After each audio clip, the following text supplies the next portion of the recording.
Another devastating loss for Mridul Saikia and India in general at the Dana White Contender Series yesterday when he took on Bilal Hassan, who's, I think, if I'm not mistaken, he's born and raised in Hawaii, but is of Indonesian descent. And what a loss it was, man. He got stopped in 45 seconds, something like that, 45, 46 seconds. Well, I guess it's a step up from 37 seconds, right? Like maybe, in another couple of fights we'll hit a minute, and then we hit a minute and a half. I don't want to focus on the loss itself. It was devastating. Like he kind of like tried to go strike for strike with Bilal Hassan and just got caught with a vicious right hand and just pounded out. So did Mridul actually have a chance? He didn't look like he belonged there at all. It was a terrible mismatch. I mean, a lot of people have been talking about the selection process of fighters from India to represent the country at the highest level. So you look at the typology rankings, Mridul Saikia was ranked number 1 in Asia South, over guys like Arshan Memon, over guys like Angad Bisht. Angad, an absolute animal, dude. Right? Like, how is Mridul Saikia ranked over Angad Bisht? That's crazy. Over guys like Arshan Memon, over Mehboob Khan, over like all of these, Jekol Aishram, all these guys. How is he ranked number 1? That's just the failure of the topology rankings. And the UFC matchmakers, they won't go any deeper. They'll just look at a 9-1 record and they're like, okay, yeah, good enough. Give him another shot. Mridul's last fight was a 19-second knockout against Maharam Amadov, who was 3-0 at the time, undefeated. Aizad Bejani, I think he was. And it looks good on paper, right? 19-second head kick knockout. What a badass. This, that. You can't just jump into, from local promotions in India and jump into the UFC and think you're going to succeed. It's not going to happen. That's the harsh truth we all have to face. You look at the selection process of guys who've come from who've competed at the previous Road to UFC tournaments. Guys like Sumit Kumar. Why did Kiru Singh get an opportunity there? They just look at records. They don't really care. At this point, they look at social media following and they look at records. And at the end of the day, who can blame Mridul for taking the opportunity? Would any fighter in India, anyone, with any other fighter in India say no? Of course they wouldn't. It's the biggest opportunity that they get in their lives to go and compete and to represent the country at an international stage. But at the end of the day, we have to be realistic, right? Like, this is just not the way to go about it. Like, this is why you need good managers.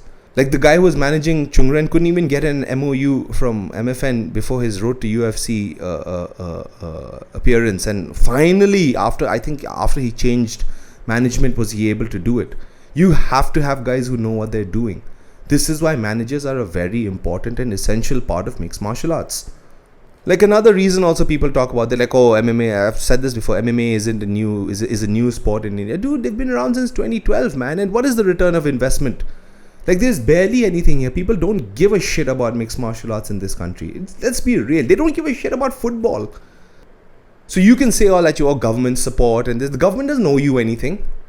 What, do you think any of these other countries have government support? Like in the US, there are thousands. Like, just go and read some of the testimonies you'll see online, dude. Thousands of fighters. Guys who are 17-2, 16-1. If you guys even remember, like back in the day, there were these like incredibly high prospects that used to come to the UFC. Guys like Kevin Aguilar, the Angel of Death. The guy was like 14-1 when he walked into the UFC and then left with 3 losses. Kevin Navidad. People were talking about like he was the second coming of Christ. Walked into the UFC, got KO'd by Miles John. Like, when you're fighting at that level, you cannot afford to be average. You have to be exceptionally good. You get one chance to be the hammer, and if you can't be the hammer, then you're going to get turned into the nail really quick. There are people who are doing it the right way. I think Owais Yaqub is doing it the right way. The guy came in, lost his first fight in MFN, and now is slowly building himself up in Brave FC. Yeah, sure, he's called for a title shot against their champion, who's another killer in Brave FC. But I think try to like go about this a little smarter, gain a lot of experience in the local circuit. If he can win the Brave Lightweight Championship, Owais Yaqub, if he can win the Brave Lightweight Championship, only then is he ready for the caliber of fighter that you're going to find in the UFC. And he's doing it slowly, and I commend him for that. If Alexandre Pantoja can train, can do all of this stuff at ATT, deliver Uber Eats and still become a champion, we have no excuse. There's no excuses anymore. Like, we've got multiple chances now in the UFC. Like, of course, the UFC won India as a market. I'm not saying like they don't want. Like, yeah, sure. Previously, I'd said that, but they don't care as much about the market as you'd think. We have to remember that the UFC is an entertainment company first. They're a business first. They will do what's better for their business. And if you're not ready for that business, you're going to get put out to the wayside. Apologies for being harsh and apologies for being a little frustrated with the whole thing. But I've been watching this go on for too long, man. I want Indian fighters to succeed at the highest level. Who doesn't?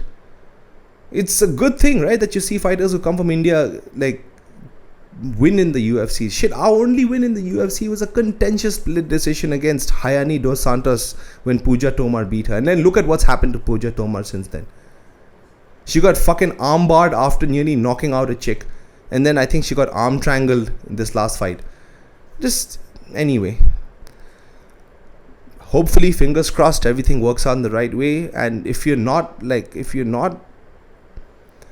pushing for the finish line and you're not, like, you don't have that kind of management, you don't have everything, built in, you're going to get left behind. You're going to get left behind.